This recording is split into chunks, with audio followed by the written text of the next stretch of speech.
10 ఏళ్ల తర్వాత ఉప్పల్ ప్రాంతం హైదరాబాద్లో నెంబర్ 1 స్థానంలో నిలబడుతుందన్నారు కాంగ్రెస్ నేత పరమేశ్వర్ రెడ్డి. గత బీఆర్ఎస్ కాలంలో ఉప్పల్ అభివృద్ధికి నోచుకోలేకపోయిందని ఆయన అసహనం వ్యక్తం చేశారు. మంగళవారం జిల్లా ఇన్ఛార్జి మంత్రి దుద్దిళ్ల శ్రీధర్ బాబు ముఖ్య అతిథిగా విచ్చేసి ఉప్పల్, రామంతపూర్ డివిజన్లలో దాదాపుగా 44 కోట్ల రూపాయల నిధులతో అభివృద్ధి పనులకు శంకుస్థాపన చేస్తున్నారని తెలిపారు. ఇప్పటికే ఉప్పల్ నియోజకవర్గ అభివృద్ధికే సీఎం రేవంత్ రెడ్డి కోట్ల రూపాయల నిధులు మంజూరు చేసి అభివృద్ధికి బాటలు వేశారని తెలిపారు.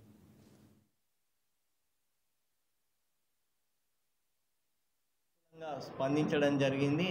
ఈ విషయంలో మరి వేం నరేందర్ రెడ్డి గారిని కలుమని చెప్పడం జరిగింది. నేను 2 రోజులలో మరి వేం నరేందర్ రెడ్డి గారు కూడా మా సీనియర్ నాయకులు మరి కార్పొరేటర్లతో ఒకసారి కలవడం జరుగుతుంది. తొందరలోనే 10 ఎకరాలల్లో ఉప్పల్ బగాయత్లో ఇంటిగ్రేటెడ్ స్కూల్ నిర్మాణం కూడా మరి చేపట్టడానికి ఈరోజు ప్రభుత్వం సానుకూలంగా ఉంది.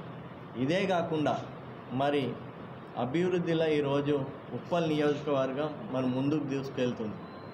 మరి మంగళవారం రోజు మరి ఇన్ఛార్జ్ మంత్రి గారు శ్రీధర్ బాబు గారితో దాదాపు 43 కోట్ల రూపాయలతోని అభివృద్ధి కార్యక్రమాలు మరి శంకుస్థాపన చేయడానికి మరి శ్రీధర్ బాబు గారు, అదేవిధంగా మరి ఎమ్మెల్సీ మహేందర్ రెడ్డి గారు మరి ఉప్పల్ నియోజకవర్గానికి మరి రాబోతుంది.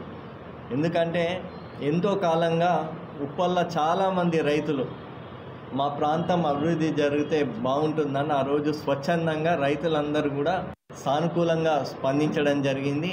ఈ విషయంలో మరి వేం నరేందర్ రెడ్డి గారిని కలుమని చెప్పడం జరిగింది. నేను 2 రోజులలో మరి వేం నరేందర్ రెడ్డి గారు కూడా మా సీనియర్ నాయకులు మరి కార్పొరేటర్లతో ఒకసారి కలవడం జరుగుతుంది. తొందరలోనే 10 ఎకరాలల్లో ఉప్పల్ బగాయత్లో ఇంటిగ్రేటెడ్ స్కూల్ నిర్మాణం కూడా మరి చేపట్టడానికి ఈరోజు ప్రభుత్వం సానుకూలంగా ఉంది.